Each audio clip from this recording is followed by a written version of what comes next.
दोस्तों नमस्कार, स्वागत है आपका हमारे इस नए यूट्यूब चैनल दी मैथ्स हाउस में। मेरा नाम रवि आनंद है और मैंने मैथ से एमएससी किया है। दोस्तों मैथ एक ऐसा सब्जेक्ट है जो अगर समझ में आए तो इससे आसान कोई नहीं, और अगर समझ में ना आए तो इससे हार्ड भी कोई नहीं। इसलिए मैं आपको मैथ पढ़ाने नहीं बल्कि सिखाने आया हूँ। और मैं 9th और 10th के मैथमेटिक्स को चैप्टर बाय चैप्टर पूरे सिलेबस आपको दूंगा। पूरा का पूरा सिलेबस चैप्टर 1 से लेके टोटल अंत तक ऑल चैप्टर्स आपको इस यूट्यूब चैनल के माध्यम से मिलेगा। और साथ ही साथ एक्सरसाइज के साथ साथ हम चैप्टर पढ़ेंगे, उसके बाद उसका एक्सरसाइज करेंगे, फिर नेक्स्ट चैप्टर पढ़ेंगे, फिर उसका एक्सरसाइज करेंगे। इसलिए आप सभी से एक रिक्वेस्ट है कि लगातार पढ़ाई को जारी रखने के लिए आप इस चैनल को सब्सक्राइब कर लें, जिससे आने वाली जितनी भी वीडियोज़ होंगी, जितने भी चैप्टर्स होंगे, जितने भी एक्सरसाइज होंगे, उन सारी की वीडियो की नोटिफिकेशन आपको लगातार मिलती रहे। तो आइए दोस्तों शुरुआत करते हैं हमारे आज के पहले चैप्टर का, जिसका नाम है वास्तविक संख्याएं। हम संख्या के बारे में जान रहे हैं। हम संख्या के बारे में बचपन से पढ़ते आए हैं। जब हमने शुरुआत किया था नर्सरी क्लास में, तब हमने शुरुआत किया था 1 2 3 4 5 6 7 8 लगातार। लेकिन वो किस तरह की संख्या होती थी, कैसी संख्या होती थी, वो हमें नहीं पता होता था। लेकिन बस हमने याद किया, टेबल याद किया, संख्या याद किया, जोड़ घटाव गुना भाग हर तरह की चीज़ें याद की। लेकिन इसके बावजूद हमें वो पता नहीं था कि ये किस किस तरह की संख्याएं हैं। संख्याओं के नाम होते हैं दोस्तों, संख्याओं के नाम होते हैं, और सारे संख्याएं अपने अपने कैटेगरी में बटी हुई होती है। सारे संख्याओं को कुछ ना कुछ कैटेगरी में बांटा गया है। तो आज हम सबसे पहले वास्तविक संख्याएं में बहुत सारी संख्याओं के बारे में जानेंगे, वैसी संख्याओं के बारे में जानेंगे जो हम जीवन में इस्तेमाल करते हैं, जिसको हमने बचपन से पढ़ा है। तो संख्या पद्धति, हम सबसे पहले बात करते हैं संख्या पद्धति की। वैसी संख्या पद्धति नंबर सिस्टम जिसको कहते हैं, नंबर सिस्टम की हम बात करेंगे। और नंबर सिस्टम में ये देखेंगे कि कितनी तरह की संख्याएं होती है और उसको किस कैटेगरी में बांटा जाता है। तो सबसे पहले हम आते हैं प्राकृतिक संख्या, नेचुरल नंबर की तरफ। सबसे पहले हम आते हैं प्राकृतिक संख्या, नेचुरल नंबर की तरफ। आप देख सकते हैं कि गिनती की सभी संख्या प्राकृतिक संख्या कहलाती है। पहला जो प्राकृतिक संख्या आज हम पढ़ रहे हैं, गिनती की जितनी भी संख्याएं होती है, आज आप सभी को कुछ भी, जैसे कि आप देख सकते हैं यहाँ पे मैं डब्बे बना रहा हूं, इसको गिनने के लिए मैं आपको बोलूं तो क्या करिएगा आप? 1 2 3 4 5 6, इधर से भी गिनिएगा 1 2 3 4 5 6। गिनती में क्या नंबर आया, इस्तेमाल क्या हुआ, कौन सा नंबर इस्तेमाल हुआ? 1 2 3 4 5 और 6। तो जो गिनने में संख्या इस्तेमाल होती है उसे प्राकृतिक संख्या कहते हैं, नेचुरल नंबर कहते हैं। इसको हम ऐसे तो नहीं पढ़ेंगे ना, 1 1.5 2 2.5 इस तरीके से तो करके नहीं पढ़ेंगे।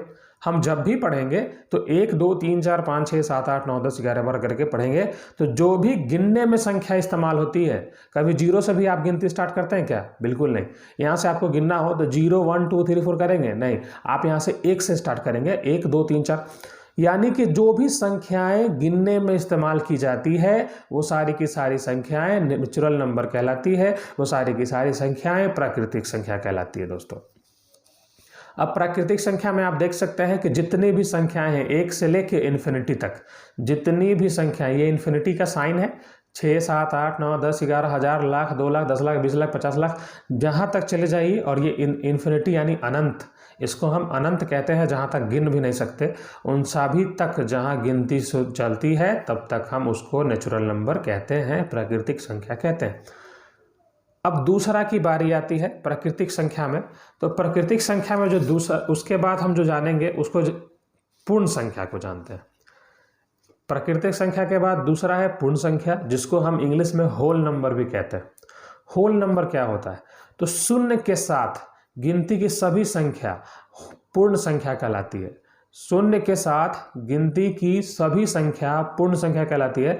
एक तरीके से आप ये जान सकते हैं कि जितने भी गिनने में हम इस्तेमाल करते हैं, 1 2 3 4 5 6 7 8 9 10 इस तरह की जितनी भी संख्याएं गिनने में हम इस्तेमाल करते हैं, उसके साथ अगर 0 भी को भी ले ले तो ये पूरा पूर्ण संख्या हो जाएगा।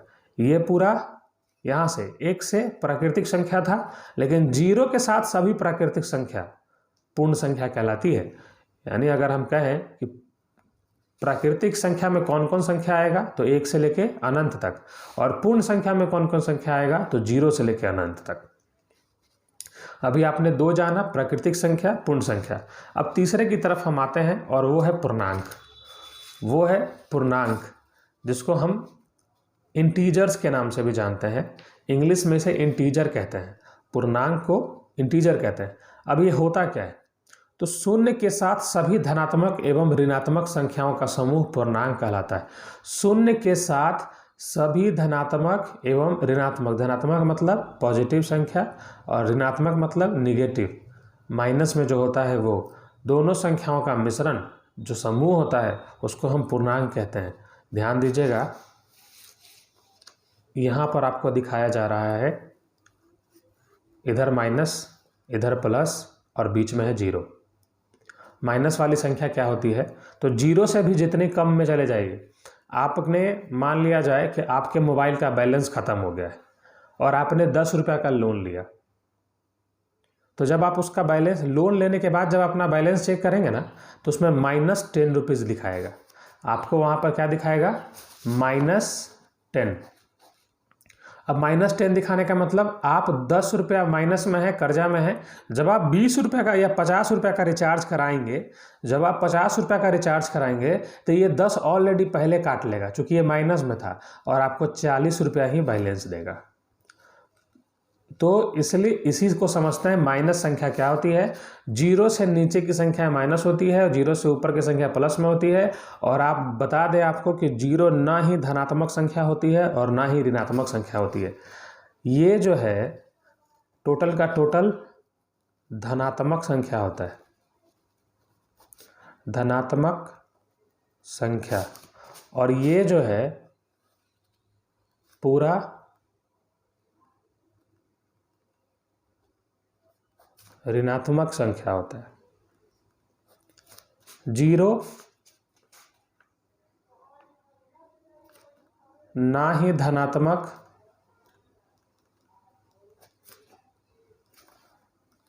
ना ऋणात्मक।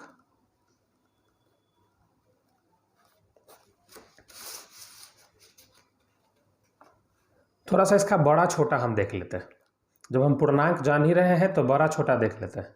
माइनस वाला संख्या हमेशा प्लस वाले संख्या से छोटा होता है। आपको हम बता दें, अगर 10 और 15 में कौन बड़ा कौन छोटा है तो आप क्या बताएंगे, 15 बड़ा है। बड़ा है तो इधर की तरफ साइन होगा। देखिए ये साइन जो बड़ा छोटा का हम लगाते हैं, जिनको भी कन्फ्यूज़न है, इसमें बहुत सारे बच्चों को कन्फ्यूज़न होता है। ये कन्फ्यूज़न होता है कि इधर की तरफ करें या इधर की तरफ करें। तो जब भी कोई कन्फ्यूज़न रखने की ज़रूरत नहीं है, आप बस इतना ही समझिए कि जो बड़ा वाला मुंह है वो बड़ा की तरफ होगा और जो छोटा वाला पॉइंट वाला मुंह है वो छोटे वाले की तरफ होगा। अगर इसी संख्या को हम ऐसे लिख दें 15 और 10, तो ये बड़ा वाला मुंह इधर घूम जाएगा, यानी ये साइन ऐसे हो जाएगा।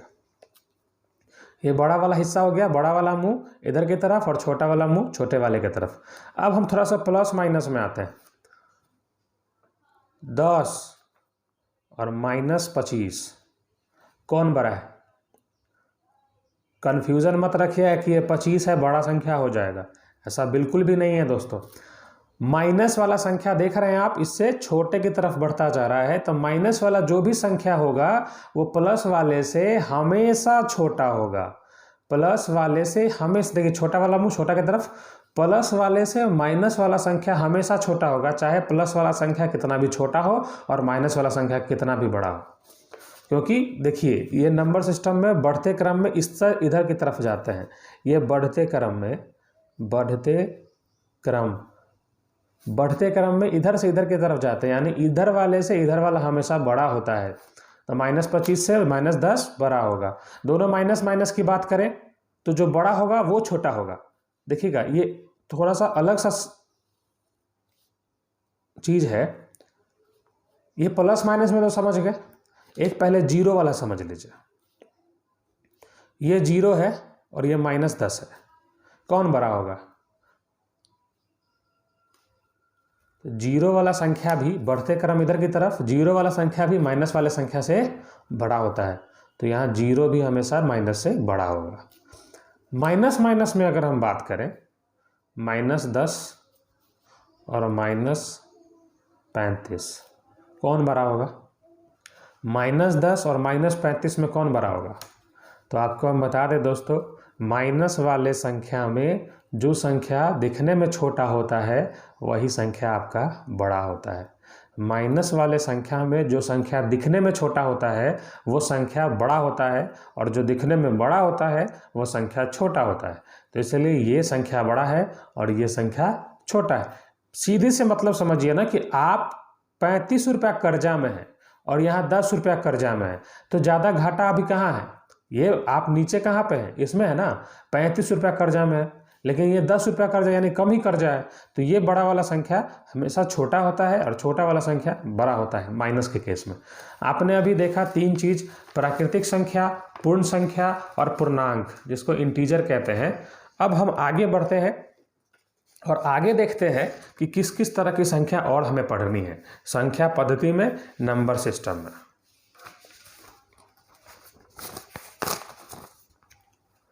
ये है भाज्य संख्या, आप देख पा रहे हैं, ये है भाज्य संख्या, जिसको हम इंग्लिश में कंपोजिट नंबर भी कहते हैं। समझिएगा बड़ी गौर से, भाज्य और अभाज्य 2 संख्याएं होती है, दोनों बहुत ही आसान है, बस थोड़ा सा समझना है इसमें। आप इतना सारा लिखा हुआ है उस सब को पहले तो बता दें, क्योंकि ज़रूरी है डिफिनीशन जानना, लेकिन आपको जब हम बताएंगे भाज्य और अभाज्य, बहुत ही आसान चीज़ आपको लगेगा। भाज्य संख्या कंपोजिट नंबर, इसको समझिए क्या है। एक से बड़ी प्राकृतिक संख्या जो एक और खुद के साथ साथ अन्य संख्या से भी विभाजित होती है उसे भाज्य संख्या कहते हैं। ये 2 से विभाजित या 2 से न विभाजित वाला चीज़ नहीं है। यहाँ आप ध्यान दीजिए कि एक से बड़ी जितनी भी प्राकृतिक संख्या है वो जो एक और खुद के साथ साथ अन्य संख्या से भी विभाजित होती है उसे भाज्य संख्या कहते हैं। एक, इस पर गौर कीजिएगा, एक और खुद के साथ साथ अन्य संख्या, एक और खुद के साथ साथ अन्य संख्या। जैसे कि एग्जाम्पल हम लेते हैं 5, ये किससे किससे कटेगा? एक से तो सब संख्या कटेगा, कितना बार में? 5 बार में। तो इसलिए 5 भी एक से सब संख्या कटता है तो 5 भी कटेगा, और एक से कितना बार में ये 5 कटेगा? एक के पहाड़ा में कितना बार में 5 आएगा? 5 बार में। तो ये आपका हो गया, एक से कट रहा है, और 5 और किससे कटेगा? 2 से कटेगा क्या? नहीं। 3 से नहीं। 4 से नहीं। 5 से, तो जी हाँ, 5 से एक बार में आएगा, 5 के पहाड़ा में एक बार में आएगा, तो 5 से एक बार में कट जाएगा। लेकिन क्या 1 और 5 के अलावा कोई दूसरा नंबर है जो 5 को विभाजित करे पूरा पूरा? सोच के देखिए, 1 और 5 के अलावा कोई दूसरा नंबर है जो 5 को पूरा पूरा विभाजित करे? नहीं। अतः देखिएगा इस पर अब ध्यान देना है, एक एक यानी ये 1 हो गया, और खुद के साथ साथ ये 5, ये खुद हो गया 1, और ये 5 खुद हो गया, अन्य संख्या से भी विभाजित होती है उसे भाज्य संख्या कहते हैं। लेकिन क्या है, ये अन्य संख्या से विभाजित नहीं हो रही है, अतः ये भाज्य संख्या नहीं है। हम कोई दूसरा एग्जाम्पल लेते हैं।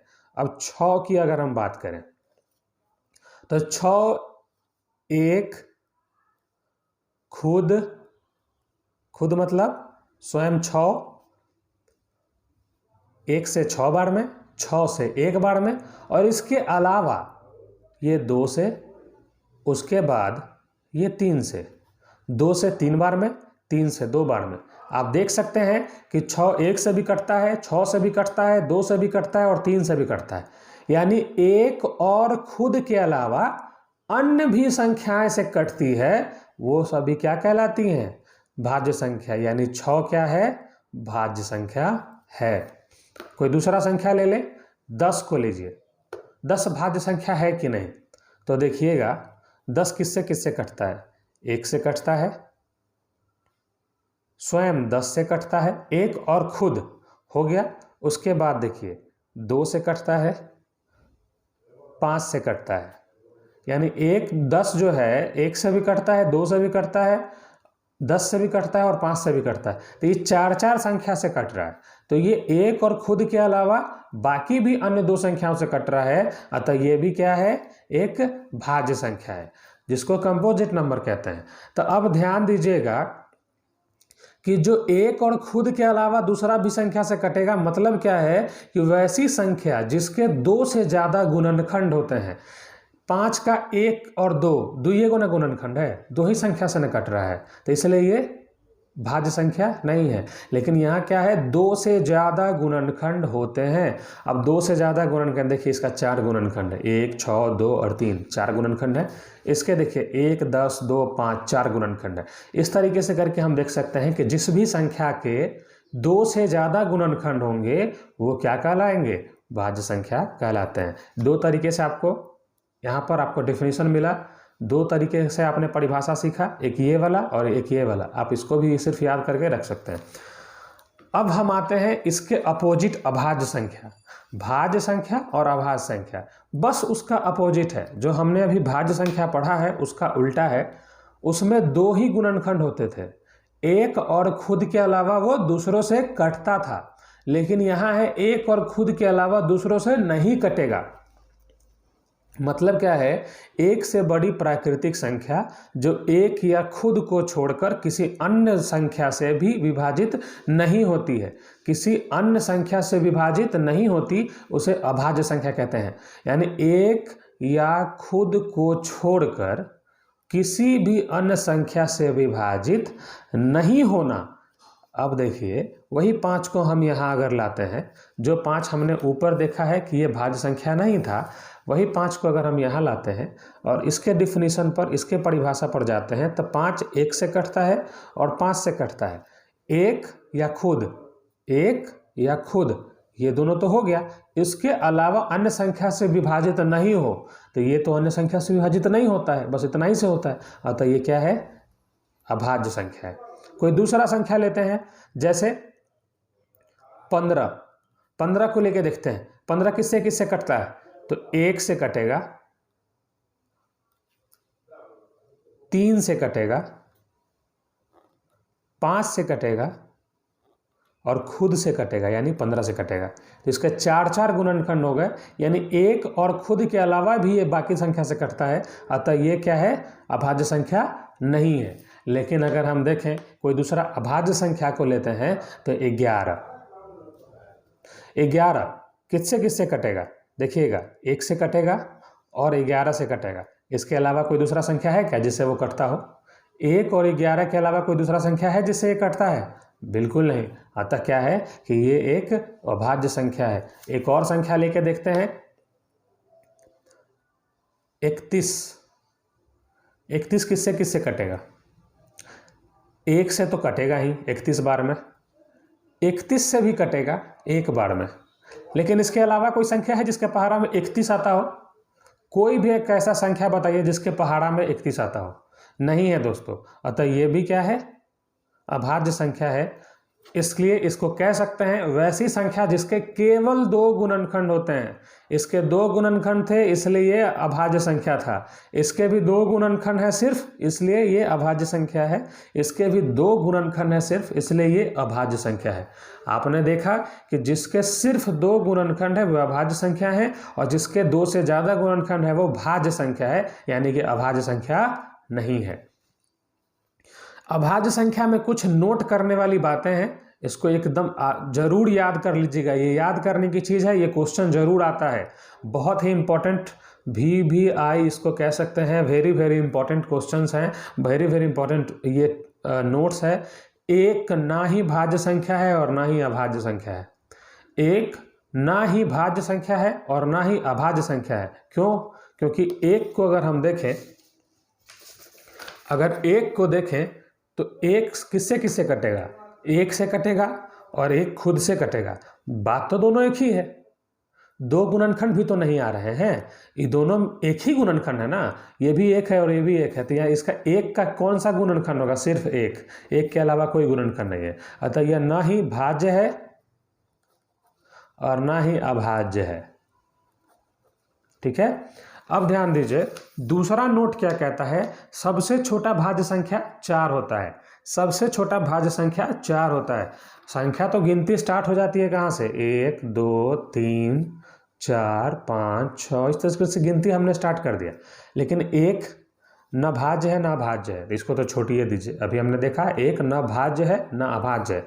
यहाँ से हम देखते हैं 2 क्या है, तो 2 किससे किससे कटता है, तो 2 कटता है सिर्फ 1 से और 2 से, यानी ये क्या है, अभाज्य संख्या। ये क्या है, अभाज्य संख्या। 3 1 से और 3 से, तो ये भी क्या हुआ, अभाज्य संख्या। 2 ही गुणनखंड है ना।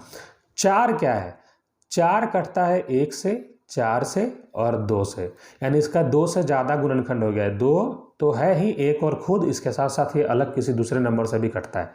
इसलिए आप कह सकते हैं कि 4 जो है, देखिए इससे छोटा तो कोई नहीं है भाज्य संख्या, 4 सबसे छोटा भाज्य संख्या है। इसके बाद जितनी भी संख्याएं हैं भाज्य संख्या ही होगी। इसके बाद जितनी भी सम संख्या है भाज्य संख्या होंगी। 4 के बाद 6 भी देखिए भाज्य संख्या होगा, 2 से कटेगा 3 से कटेगा। 8 भी 2 से कटेगा 3 से कटेगा। और भी बहुत सारी संख्या जो विषम संख्या भी है वो भी भाज्य संख्या होती है। 21 3 से कटता है, 7 से कटता है, 15 3 से कटता है, 15 से और 5 से कटता है। लेकिन सबसे छोटा अगर कोई बात करे भाज्य संख्या तो वो 4 है। आपने यहाँ नोट्स में देखा है, सबसे छोटा भाज्य संख्या क्या है, 4 है। सबसे छोटा भाज्य संख्या 4 है। अब हम देखते हैं सबसे छोटा एवं एकमात्र सम अभाज्य संख्या। सम अभाज्य मतलब वैसा सम संख्या जो अभाज्य हो और सबसे छोटा संख्या जो अभाज्य हो। आपको अभी हमने बताया है कि एक तो कुछ है ही नहीं, न भाज्य है न अभाज्य है, लेकिन 2 क्या है, सबसे पहला 2 1 के बाद, और मतलब पूरे नंबर सिस्टम में अगर हम बात करें पूरे प्राकृतिक संख्या में सबसे छोटा संख्या है, और सबसे छोटा संख्या 1 के बाद सबसे छोटा संख्या है, और 2 ही है ऐसा जो अभाज्य संख्या है, एक तो है नहीं, 2 अभाज्य संख्या है। तो इसलिए सबसे छोटा अभाज्य संख्या कौन है, 2। सबसे छोटा अभाज्य 2 और एकमात्र विषम अभाज्य, सॉरी सम अभाज्य, एकमात्र सम अभाज्य ये भी 2। सम संख्या है ना, 2 से कटता है, सम संख्या है 2 से कटता है, अतः हम इसको कह सकते हैं कि एकमात्र ये सम संख्या ऐसा है जो अभाज्य संख्या है। इसके बाद का जो भी सम संख्या होगा, चाहे 4 हो, 1 और खुद के अलावा 2 से तो कटेगा ही ना जी, 6 हो, 1 और 2 से अलावा 2 से तो कटेगा ही ना। जितनी भी संख्या है सम संख्या वो तो 2 से कटता ही है, तो जैसे ही 2 से कटेगा तो अभाज्य होगा नहीं, भाज्य हो जाएगा। तो इसलिए आप कह सकते हैं कि सबसे छोटा अभाज्य संख्या भी 2 और एकमात्र सम अभाज्य यानी सम संख्या में अभाज्य संख्या कौन है, तो 2। इसके अलावा जो भी सम संख्या होंगी वो भाज्य संख्या होंगी। क्वेश्चन में बार बार आता है, बार बार आता है आपको बोर्ड एग्जाम में, ये तीनों चीज़ में से कुछ ना कुछ जरूर आता है, और इसलिए इसको हमेशा याद रखें। उसके बाद हम आते हैं 6ठा नंबर सहअभाज्य संख्या की तरफ। हमने देखा भाज्य, अभाज्य, और अब देखेंगे सहअभाज्य।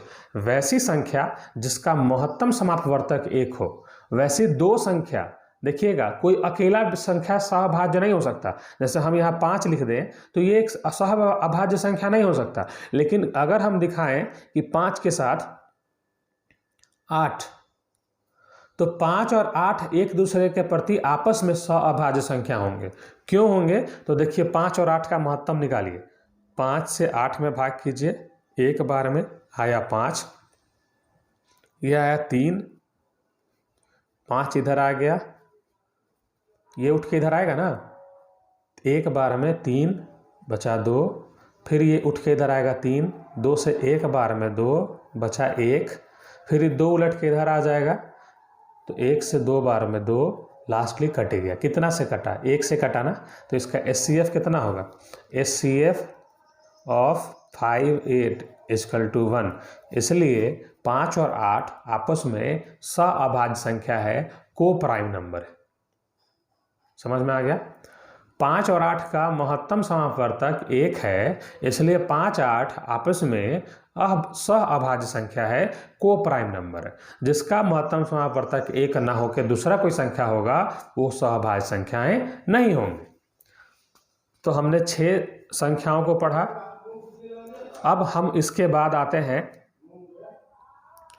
7वें नंबर की संख्या आज हम पढ़ेंगे, जिसको हम कहते हैं सम संख्या। उसको हम कहते हैं सम संख्या। सम संख्या किसे कहते हैं? तो ध्यान दीजिएगा दोस्तों, वह सभी संख्याएं जो 2 से पूर्णतः विभाजित होती है उसे सम संख्या कहलाती है। सभी लोग जानते हैं, ऑलरेडी पहले से सभी लोग जानते हैं, लेकिन इसके बावजूद चूंकि संख्या पद्धति का पूरा नॉलेज आपको देना है, इसलिए सारे संख्याओं को एक साथ करके बता रहा हूँ।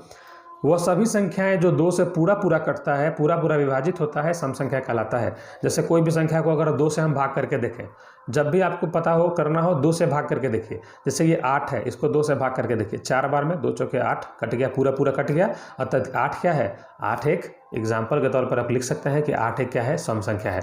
अगर कोई दूसरा संख्या को भाग करके देखिए, 15 को भाग करके देखिए, आप 15 को भाग करके देखिए, यहाँ पर हम आपको दिखाते हैं 15 सम संख्या है या नहीं है। 2 से भाग करके देखिए, 2 7 14, 1 बच गया, पूरा नहीं कटा, अतः 15 क्या है? सम संख्या नहीं है। हमने देखा कि 8 सम संख्या था, 15 सम संख्या नहीं था। तो इसी तरीके से हम ये कह सकते हैं कि जो संख्या 2 से पूरा विभाजित होता है उसे सम संख्या कहते हैं। अब इसमें हम 16 लिख सकते हैं, 24 लिख सकते हैं, 242 लिख सकते हैं, 580 लिख सकते हैं। आप ये सोचिएगा कि अपना मन से सर कैसे लिख रहे हैं 2 से भाग करके, तो देखे नहीं। तो आपको एक छोटा सा ट्रिक बताते हैं समझने का।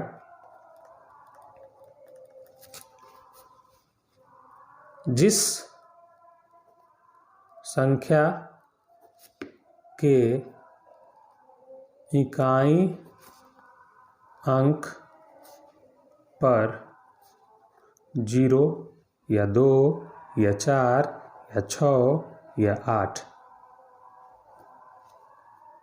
हो,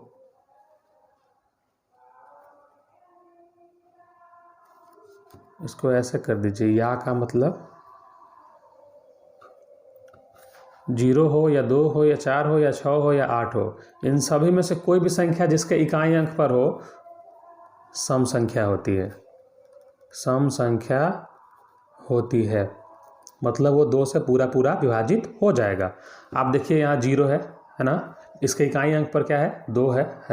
यहाँ इकाई अंक पर 4 है। यहाँ इकाई अंक पर 6 है और यहाँ इकाई अंक पर 8 है। इस तरीके से करके आप बता सकते हैं कि जिस भी संख्या के इकाई अंक पर 0 हो या 2 हो या 4 हो या 6 हो या 8 हो, वो सारी की सारी संख्या क्या कहलाती हैं? सम संख्या कहलाती है। आगे हम आते हैं विषम संख्या की ओर। विषम संख्या जिसको हम ऑड नंबर के नाम से जानते हैं, ऑड नंबर भी कहते हैं, और यह वैसी सभी संख्याएं जो 2 से पूर्णतः विभाजित नहीं होती है उसे विषम संख्या कहते हैं। यानी 2 से पूरा विभाजित नहीं होता। अभी हमने देखा था 15 को, खैर दूसरा संख्या देखते हैं 13। ये 2 से कटता है क्या? 2 से अगर हम इसको डिवाइड करें तो 2 6 12, और इस तरीके से आप देख सकते हैं कि 1 बच जाएगा, पूरा नहीं कटा, अतः क्या है? 13 एक विषम संख्या है। 13 क्या है? एक विषम संख्या है। उसी तरीके से दूसरा कोई संख्या लें तो 5 भी विषम संख्या है, 3 भी विषम संख्या है, 19 भी विषम संख्या है, 453 भी विषम संख्या है, 77 भी विषम संख्या है। इस तरीके से करके बहुत सारी ऐसी संख्याएं हैं जो विषम संख्याएं हैं। अब हर दूसरा संख्या सम और विषम होता है, हर दूसरा संख्या सम और विषम होता है, आपको हम बताएंगे। लेकिन उससे पहले हम आपको एक छोटा सा ट्रिक इसको भी समझने के लिए बता दें। एक छोटा सा ट्रिक इसको भी समझने के लिए आप जान लीजिए कि जिस संख्या के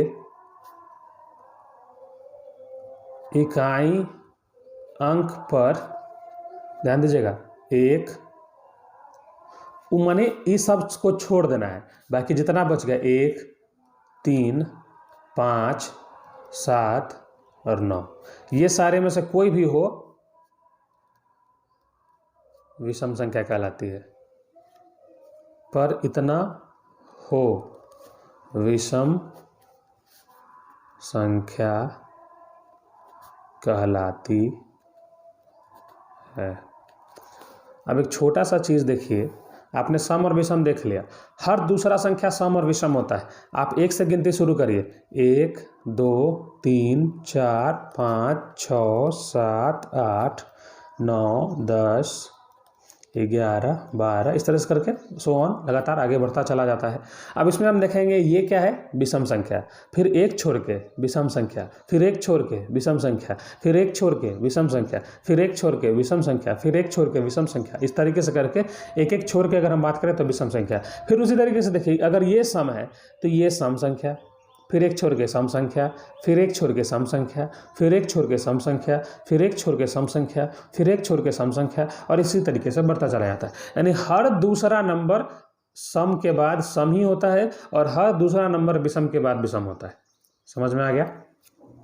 अब हम आते हैं भिन्न की तरफ। सम संख्या जान लिया हमने, विषम संख्या जान लिया हमने, अब हम देखते हैं भिन्न किसे कहते हैं। तो भिन्न को हम इंग्लिश में फ्रैक्शन कहते हैं। फ्रैक्शन क्या होता है? तो किसी पूर्णांक a में पूर्णांक b से भाग देने पर प्राप्त संख्या a/b, जिसको हम कहते हैं a/b, वो कहलाती है भिन्न कहलाती है। वो क्या कहलाती है? भिन्न a/b कहलाती है। जैसे जिसमें a को अंश कहते हैं, a को अंश यानी ऊपर वाला अंश होता है, तथा नीचे b को हर कहते हैं, यानी नीचे वाला क्या होता है? हर होता है। अब जैसे कोई एग्जाम्पल की अगर हम बात करें, तो अगर हम 3 से 5 में भाग कर रहे हैं तो इसको हम ऐसा भी लिख सकते हैं। कैसा लिख सकते हैं? 5/3। नीचे वाले से ऊपर वाले में भाग होता है, नीचे वाले से ऊपर वाले में भाग होता है। इस तरीके से आप कह सकते हैं कि 5 में हम 3 से भाग कर रहे हैं, तो इस तरीके से ये भी जो संख्या आया है ये क्या है? भिन्न संख्या है। ये जो संख्या है ये क्या है? भिन्न संख्या है। और भिन्न संख्या का ऊपर वाला जो हिस्सा होता है, भिन्न संख्या का जो ऊपरी हिस्सा होता है, आप देख सकते हैं 5 ये अंश है, 5 क्या है? अंश है, और ये जो 3 है वो हर है। 5 अंश है और 3 हर है। उसी तरीके से कोई दूसरा एग्जाम्पल अगर देखें तो 15/25, तो ये तो कट जाएगा, तो इसको पहले काटिए। तो ये हो गया 5 से 3 बार में, 5 से 5 बार में, 3/5। उसको ऐसा नहीं कि जरूरी नहीं काट ही सकते हैं, तो इसमें आपको 3 क्या हो गया? अंश, और 5 क्या हो गया? हर। अगर नहीं काटते तो अंश के जगह ये 15 होता और हर में 25 होता। तो 15 और 25 में अगर हम देखें तो अंश कौन सा है? ये 15, और हर कौन सा है? ये 25। इस तरीके से जो भी बटा में संख्या होता है, 5/3, 7/12, 15/25, इस तरीके से करके कोई भी जो संख्या है 1/5, 1/10, हाँ ध्यान दीजिएगा 1/0 ना हो, 1/0 नहीं होना चाहिए। क्यों? क्योंकि नीचे में 0 का कोई वैल्यू नहीं होता। आप किसी भी संख्या में 0 से भाग करेंगे तो उसका वैल्यू नहीं निकलता, उसको अनंत कहते हैं, इन्फिनिटी कहते हैं। इसलिए नीचे में 0 नहीं होना चाहिए। भिन्न के बाद अब हम लोग जल्दी से चलते हैं दशमलव की ओर। भिन्न के बाद हम लोग जल्दी से चलते हैं दशमलव की ओर। दशमलव किसे कहते हैं? तो जो भी पॉइंट में आप संख्या देखते हैं उसको दशमलव कहते हैं। जो भी पॉइंट में आप संख्या देखते हैं उसको दशमलव कहते हैं। अब दशमलव में 2 तरह की संख्या होता है, एक शांत आवर्ती होता है, एक अशांत आवर्ती होता है। शांत आवर्ती को इंग्लिश में टर्मिनेटिंग कहते हैं और अशांत आवर्ती को इंग्लिश में नॉन टर्मिनेटिंग कहते हैं। शांत आवर्ती को टर्मिनेटिंग कहते हैं और अशांत आवर्ती को इंग्लिश में नॉन टर्मिनेटिंग कहते हैं। अब इसको कैसे जानेंगे कि शांत कौन सा है और अशांत कौन सा है? तो जल्दी से आइए हम आपको दिखा देते हैं। कोई संख्या में आप यहाँ से डिवाइड करके देखिए। दशमलव भी संख्या कैसे आता है? भाग करने के बाद आता है। शांत में और अशांत में क्या अंतर है? एक एग्जाम्पल लेते हैं। हम भाग करते हैं 4 से 15 को, क्या आएगा? भाग करिए। 4 × 12, 3। अब तो कुछ है नहीं, अगर दशमलव यहाँ बैठाते हैं तो 0 लाने का हमें लाइसेंस मिल जाता है, यानी आप यहाँ 0 बैठा सकते हैं। अब क्या है? 30 से छोटा, 4 × 7 = 28, बचा 2, फिर से 0, बार बार दशमलव नहीं दिया जाता, एक बार दशमलव दिया आपने कितना भी जीरो बैठा सकते हैं आप। फिर से जीरो आया, 4 × 5 = 20, पूरा पूरा कट गया ना। तो ये क्या हो गया, यहाँ पर आके रुक गया, 3.75 होके यहाँ पर रुक गया, इसके बाद आगे नहीं बढ़ा। इसलिए क्या है, 3.75 ये एक शांत आवर्ती है। क्या है, 3.75 ये एक शांत आवर्ती है, टर्मिनेटिंग संख्या है। अब इसको और भी एग्जाम्पल हो सकता है, जैसे 0.2, 5.386, 12.501,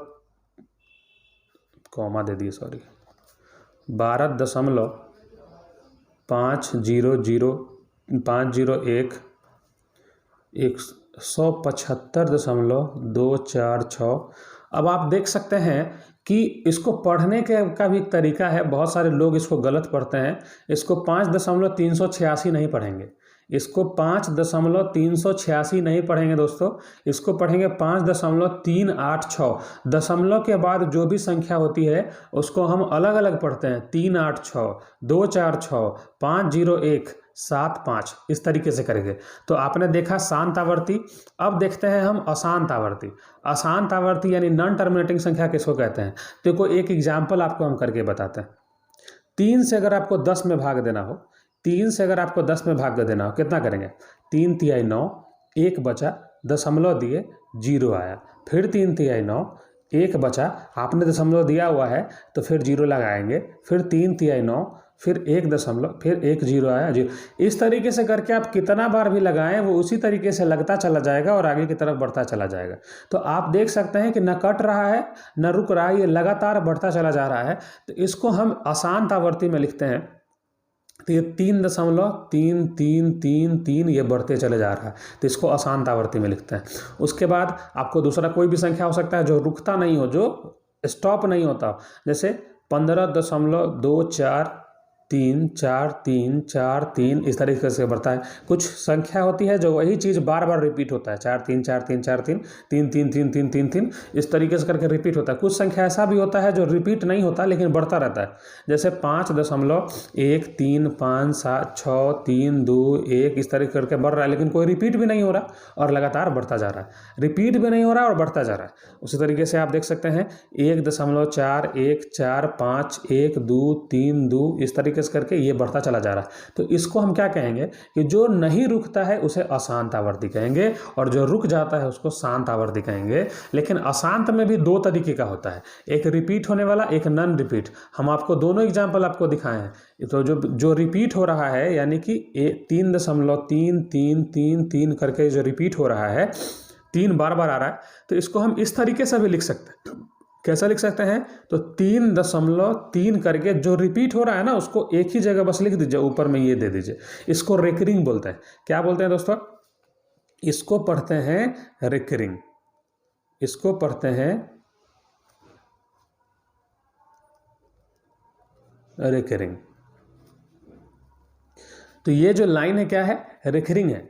अब यहाँ से आप इस आसान हो जाता है। अब कितना बार लिखेंगे? 3 बार लिखेंगे, 4 बार लिखेंगे, 5 बार लिखेंगे। तो जो रिपीट हो रहा है उसको यहाँ लिख दीजिए। दूसरा एग्जाम्पल हमने दिया था आपको, ये पहला एग्जाम्पल। दूसरा एग्जाम्पल हमने आपको दिया था 15.2434343 और ये बढ़ता चला जा रहा है। तो जो रिपीट हो रहा है उसी पर रेकरिंग जाएगा। आप इसको लिख सकते हैं 15.2, ये 2 तो रिपीट नहीं हो रहा है ना, तो इसलिए 2 पर रेकरिंग नहीं होगा, और 4 3 रिपीट हो रहा है तो 4 और 3 पर रिपीटिंग यानी रेकरिंग हो जाएगा। यानी 4 3, इसको देख के ही आदमी समझ जाएगा कि 4 3 बार बार बार बार आ रहा है। तो इतना लंबा लिखने की जरूरत नहीं है, 4 3 लिख के इसको ऐसे कर सकते हैं। तो ये रिपीटिंग के लिए रेकरिंग इस्तेमाल होता है। लेकिन जो नॉन रिपीटिंग संख्या होता है, जैसे हमने आपको ऊपर एग्जाम्पल बताया पहला नंबर कि 5.135632 इस तरह की जितनी संख्याएं, और ये बढ़ता चला जाएगा, इसमें रिपीटिंग भी नहीं है और तो इसलिए रेकरिंग भी नहीं जाएगा, और ये लगातार इस तरीके से बढ़ता चला जाता है। ये नॉन रिपीटिंग टाइप का होता है, इसको कुछ नहीं कर सकते, ऐसा ही रहेगा। उसके बाद दूसरा एग्जांपल हमने बताया कि आपको 1.414132 करके आपको बढ़ता चला जा रहा है। तो ये भी क्या है? Non repeating. ये नॉन रिपीटिंग है, रिपीट कोई संख्या नहीं हो रहा और लगातार बढ़ता चला जाए, रिपीट नहीं हो रहा और तो दशमलव को हमने बहुत अच्छे तरीके से जान लिया है कि दशमलव दो तरीके का होता है, शांत आवर्ती, अशांत आवर्ती। शांत में जो रुक जाता है उसको शांत आवर्ती कहते हैं, जो नहीं रुकता वो लगातार आगे बढ़ता चला जाता है उसको अशांत आवर्ती कहते हैं। और अशांत में भी दो तरीके का होता है, एक रिपीट होने वाला जिसमें रेकरिंग का इस्तेमाल करते हैं हम लोग, और एक नॉन रिपीटिंग होता है, रिपीट नहीं होने वाला, उसको कुछ नहीं कर सकते, वो उसी तरीके का होता है। तो दशमलव को हमने जाना, दशमलव संख्या क्या होता है। अब दशमलव के बाद हम आते हैं दो अंतिम के परिमेय संख्या और अपरिमेय संख्या। 9th क्लास में आपने पढ़ा होगा, एक बार रिवीजन है आपका फिर से, कि परिमेय संख्या और अपरिमेय संख्या। तो सबसे पहले हम परिमेय संख्या को जानते हैं। परिमेय संख्या क्या होता है?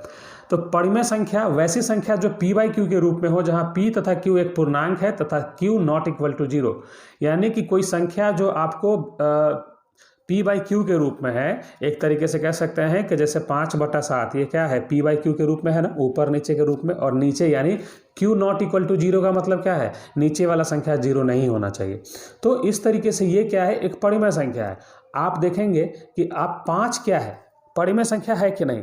आपसे मेरा सवाल है 5 परिमेय संख्या है कि नहीं, तो आप बताएंगे क्या कि ये तो p/q के रूप में नहीं है, नीचे कुछ भी नहीं है इसके। तो जब नीचे कुछ भी नहीं है तो आपको हम बता दें कि जिस भी संख्या के नीचे कुछ नहीं होता उसके नीचे 1 होता है छुपा हुआ। आपको दिखता नहीं है, आप लिखते भी नहीं है, आपको ये लिखना भी नहीं है, लेकिन वो 1 छुपा हुआ होता है, इसलिए ये भी क्या है, एक परिमेय संख्या है। आपको हम बताएं कोई दूसरा एग्जाम्पल के तौर पर, 0.5 क्या ये परिमेय संख्या है? तो आप कहेंगे कि सारी तो दशमलव संख्या है। तो दशमलव संख्या तो है ही, परिमेय संख्या है कि नहीं? तो परिमेय संख्या, अब आप कहेंगे कि p/q के रूप में तो नहीं है, यानी ऊपर और नीचे बटा के रूप में तो नहीं है। तो जब बटा के रूप में नहीं है, लेकिन इसको हम क्या कर सकते हैं कि देखिए खाली 5 यहाँ लिखिए, 0 का तो पहले वैल्यू ने पॉइंट हटा दीजिए, इस पॉइंट को हटा के नीचे 10 लिख सकते हैं। कैसे 10 आया? तो दशमलव की जगह 1, और दशमलव के बाद जितना संख्या होता है ना उतना हम 0 लगाते हैं। तो इस तरीके से हम कह सकते हैं कि 5/10 आया, तो ये क्या है, p/q के रूप में आ गया, नीचे नॉट इक्वल टू 0। तो क्या है, ये भी एक परिमेय संख्या है। दूसरा कोई संख्या लेके बताइए, दशमलव वाला भी हो गया, नॉन दशमलव वाला भी हो गया, बटा वाला भी हो गया। तो इस तरीके से जितनी तरह की संख्याएं होती है वो सारी की सारी परिमेय संख्या होती है। और कौन सी अपरिमेय होती है? बस दो, पूरी संख्या को 2 हिस्सा में अगर बांटा जाए तो पूरा का पूरा परिमेय संख्या होता है। 5, 2, 10, 15, 2/5, 3/7, बहुत सारी संख्या, जितनी भी संख्या है सारी की सारी परिमेय संख्या होती हैं। और दशमलव वाला में जो हम है बस बांट देंगे, दशमलव वाला में बटेगा अपरिमेय और परिमेय में। अब देखिएगा अपरिमेय संख्या किसे कहते हैं? तो अपरिमेय संख्या जिसको इरेशनल नंबर कहते हैं, अपरिमेय संख्या जिसको इरेशनल नंबर कहते हैं, तो वैसी संख्या जो p/q के रूप में न हो तथा q नॉट इक्वल टू 0 उसे अपरिमेय संख्या कहते हैं, जहां q नॉट इक्वल टू 0। जब p/q के रूप में होगा ही नहीं तो q नॉट इक्वल टू 0 का कोई मतलब नहीं बनता। लेकिन ये आपको परिभाषा है इसलिए यहाँ दिया होता है, इसलिए आपको देखना ये है कि अथा, या आप कह सकते हैं कि जो परिमेय संख्या नहीं है वह अपरिमेय संख्या होता है, जो परिमेय संख्या नहीं है वह अपरिमेय संख्या होता है। आप कैसे अब ये इसको कह सकते हैं कि जो परिमेय अपरिमेय नहीं हो सकता? तो इसमें आने वाली संख्याएं देखिए, परिमेय में आने वाली संख्याएं कौन कौन सी है? तो सभी टर्मिनेटिंग संख्याएं, यानी कि जो हम शांत आवर्ती के बारे में बात किए थे, तो सभी शांत आवर्ती समाप्त होने वाली संख्याएं जितनी भी हैं वो सारी की सारी परिमेय संख्या में आएगी। अब और वैसी नॉन टर्मिनेटिंग गैर समाप्त संख्या और नॉन टर्मिनेटिंग, दशमलव में जो हमने बात किया था टर्मिनेटिंग और नॉन टर्मिनेटिंग, टर्मिनेटिंग और नॉन टर्मिनेटिंग। देखिए टर्मिनेटिंग और नॉन टर्मिनेटिंग, टर्मिनेटिंग तो पूरा का पूरा जो रुक जा रहा है दशमलव के बाद वो पूरा के पूरा तो शांत आवर्ती होगा ही, यानी परिमेय संख्या होगा ही। अपरिमेय में जो अशांत में 2 है, रिपीट और नॉन रिपीट। रिपीट वाला जो है, रिपीट वाला परिमेय होगा और नॉन रिपीट वाला अपरिमेय होगा। बस इतना ही समझिए। दशमलव में जितने भी संख्याएं हैं जो रुक जा रहा है वो क्या है, परिमेय है। लेकिन अशांत जो नहीं रुक रहा है उसमें रिपीट वाला परिमेय है, रिपीट वाला परिमेय है। और नॉन रिपीट जो रिपीट नहीं होता है वो सिर्फ अपरिमेय है। तो आप परिमेय और अपरिमेय में आप देख सकते हैं कि वैसी नॉन टर्मिनेटिंग संख्या जो रिपीट नहीं होती है वो सब, अब जैसे कि अपरिमेय में 4.2357 इस तरीके से बढ़ता चला जा रहा है, तो ये रिपीट नहीं हो रहा, तो ये आपका अपरिमेय संख्या है। √2 का वैल्यू अगर हम निकालेंगे तो 1.41 4 2 3 5 6 इस तरीके से बढ़ता चला जाता है, ये भी रिपीट नहीं हो रहा, तो √2 भी क्या है, अपरिमेय संख्या है। उसके बाद आपने पढ़ा होगा कि √2 अपरिमेय संख्या है, √3 अपरिमेय संख्या है, बस वही चीज़ है। लेकिन कैसे है, तो वही चीज़ बताते हैं कि जब इसका वैल्यू आप निकालिएगा तो इसका रुकेगा नहीं, इसका दशमलव के बाद का जो संख्या है वो ये नॉन टर्मिनेटिंग होता है और लगातार बढ़ता चला जाता है, लेकिन इसमें आपको रिपीटिंग भी नहीं मिलेगा, लगातार एक ही संख्या बार बार नहीं आता है, अतः ये क्या है, √3 भी क्या है, अपरिमेय संख्या है। उसी तरीके से पाई भी अपरिमेय संख्या होता है। पाई की अगर हम बात करें, इसका वैल्यू 22/7 होता है, ये भी अगर इसका वैल्यू निकालेंगे तो 3.14285714 इस तरीके से करके बढ़ता चला जाता है और रिपीट भी नहीं होता, अतः ये भी क्या है, एक अपरिमेय संख्या है। तो संख्या में अगर हम दिखाएं आपको तो एक छोटा सा एग्जाम्पल आप देखिएगा।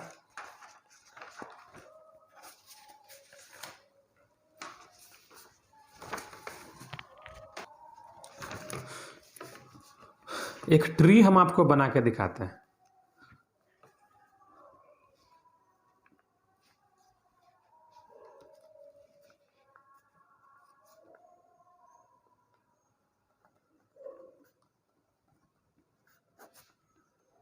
ये वास्तविक संख्या का ट्री है। वास्तविक संख्या 2 हिस्सों में बंटती है, एक परिमेय संख्या,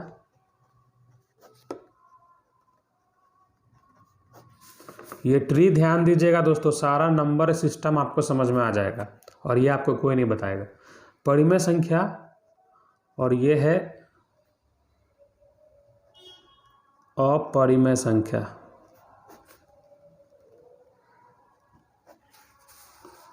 यही दो चीज में बढ़ता है वास्तविक संख्या। और परिमेय में क्या होता है कि जितनी भी संख्याएं होती है सारी की सारी आ जाती हैं, जिसमें आपका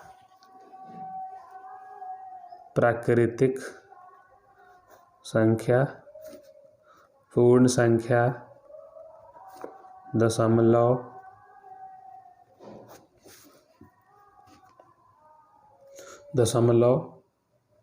बस इसमें नॉन टर्मिनेटिंग को छोड़ के, नॉन टर्मिनेटिंग खाली नहीं रहेगा, बाकी सब रहेगा। उसके बाद पूर्णांक, जितना भी पीछे हमने पढ़ा है, भिन्न,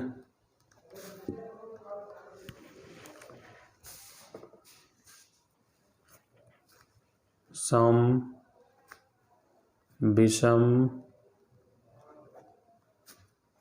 भाज्य, अभाज्य, यानी हमने जितना भी पढ़ा है सब परिमेय संख्या के अंदर में आता है। और बच गया सिर्फ और सिर्फ नॉन टर्मिनेटिंग, जो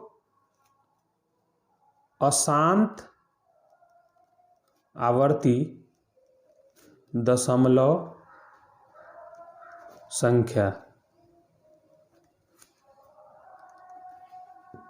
जो रिपीट नहीं होता है। बस वही संख्याएं अपरिमेय संख्या में आती है, या फिर आप कह सकते हैं कि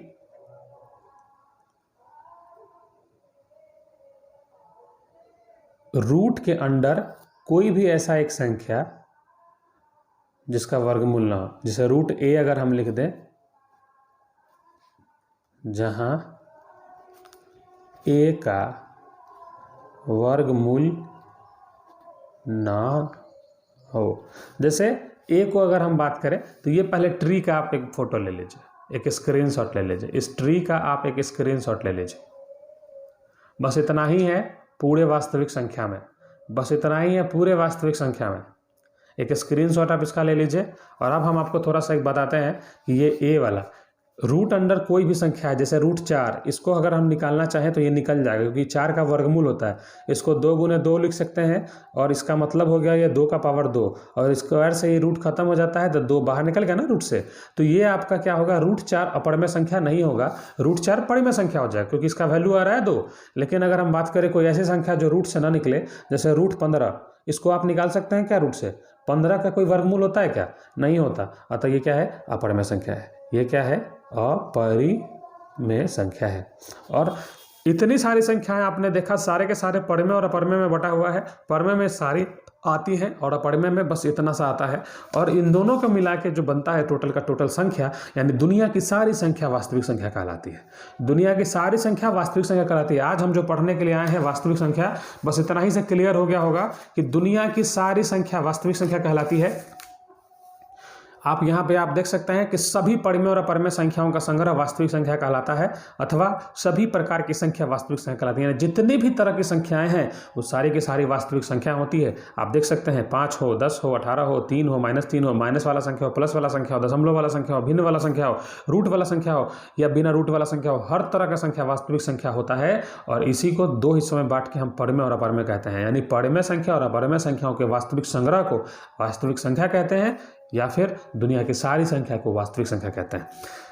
आज के क्लास में बस इतना ही। वास्तविक संख्या में हमें आगे क्या पढ़ना है, वास्तविक संख्या में हमें आगे क्या पढ़ना है, नेक्स्ट क्लास के लिए हम आपको बताते हैं।